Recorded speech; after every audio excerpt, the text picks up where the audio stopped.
Relojero. Los relojes antiguos eran de sol. De levante al poniente jugaban con la sombra de la aguja sobre la piedra. Después los hubo de arena. Basándose en el mismo principio físico por el que los egipcios movían los grandes bloques para depositarlos en forma de pirámides. Contaban el tiempo, en el transcurrir de la arena de un lado a otro del recipiente. Me quedo con los carillones, los que ocuparon el frontal de algunos templos, incluso sustituyendo las campanas de bronce.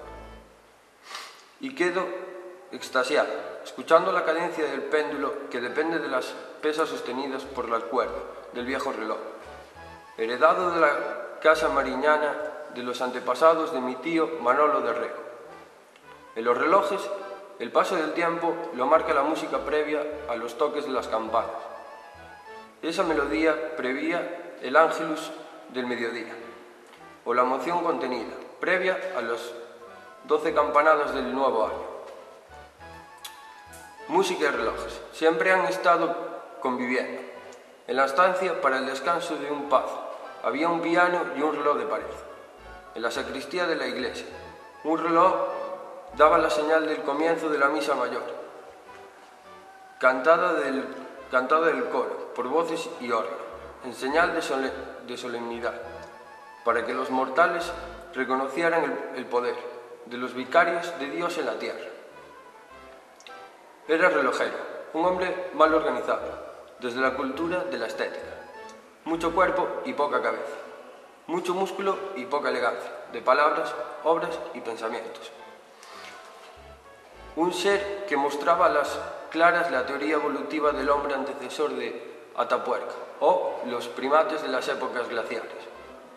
Pero con algunos años más hubiera sido aquel relojero avaro del cuento, para no dormir, que escribió Chicho Ibáñez Serrador, que terminaba con el enterramiento en vida y boca abajo del viejo miserable, mientras los relojes de la casa habían sido parados, provocando el pánico del silencio.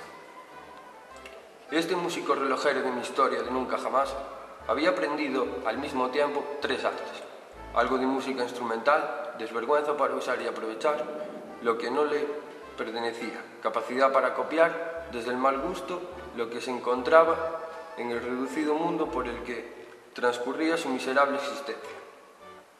Un día, el relojero quiso ser músico. Era la manera de salir del pequeño mundo en el que vivía atormentado por sus múltiples complejos. Se sirvió de ese nacionalismo de aldea profunda que tienen los que no saben que el planeta azul es redondo, grande y con vocación mestiza. Y para ello trató de hacer música autóctona, pero descubrió que podía hasta ganar unas monedas de curso legal. Y se enroló en un grupo de música, primero folk, y más tarde de música para bailar en bodas, cuando las gentes han ingerido suficiente alcohol y les da igual quién y cómo haga sonar unos instrumentos, casi siempre entremetidos en una grabación de música que vienen a ser lo mismo que un karaoke. Este flautista de pacotilla transformó un carromato para el estiércol en un escenario para recorrer los más recónditos y atrasados lugares de la geografía del país. Era la manera de sentirse importante entre gentes sencillas, que no sabían cómo suena la música en directo y terminan por verse sorprendidas por la piratería de quienes se disfrazan de músicos, denigrando a los profesionales del pentagrama. Una de sus correrías consistía en sustraer objetos de uso personal en determinada cadena de supermercados, hasta que le dieron el alto y tuvo que devolver la mercancía.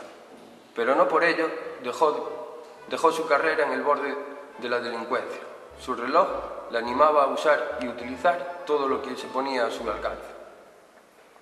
El relojero gozaba con 2 emociones propias del miserable: la avaricia, que le impedía ver hasta qué punto un artista deja de serlo desde el momento en que no le importa ganar 100 euros más a costa de hacer bailar a borrachos, campesinos de ultratumba y sombras de cipreses en lugares ocultos de la civilización. Nunca había oído hablar del prestigio que se juega el artista en función del público. La falta de autoestima y buen gusto tanto en la elección del repertorio como de la puesta en escena, como del propio aspecto que ofrecer desde el escenario. La envidia por los artistas del directo, la composición y la segregación entre público y bárbaros cofrades de Baco le llevaban por los más remotos lugares de la geografía de Asturias, Galicia y Cantabria, en una especie de peregrinación más propia de aquellos titiriteros de la Baja Edad Media que se conformaban con lugares semejantes a letrinas con tal de lograr unas monedas del populacho. Pero como a todos los pícaros de poca monta, la suerte le sonrió durante un tiempo, en el que siempre encontraba buenas gentes a las que usar, engañar y poner delante de su espectáculo cutre para que pareciera más importante lo que ofrecía. Incluso se permitió crear una empresa en la que primero estafó a su esposa y luego a los socios en el negocio, del que solo daba cuenta en aquella parte que le permitía su tacañería. Pero llegó un momento en el que solo los despojos de otros titireteros le acompañaban, y así, hasta que un día la justicia cayó sobre él.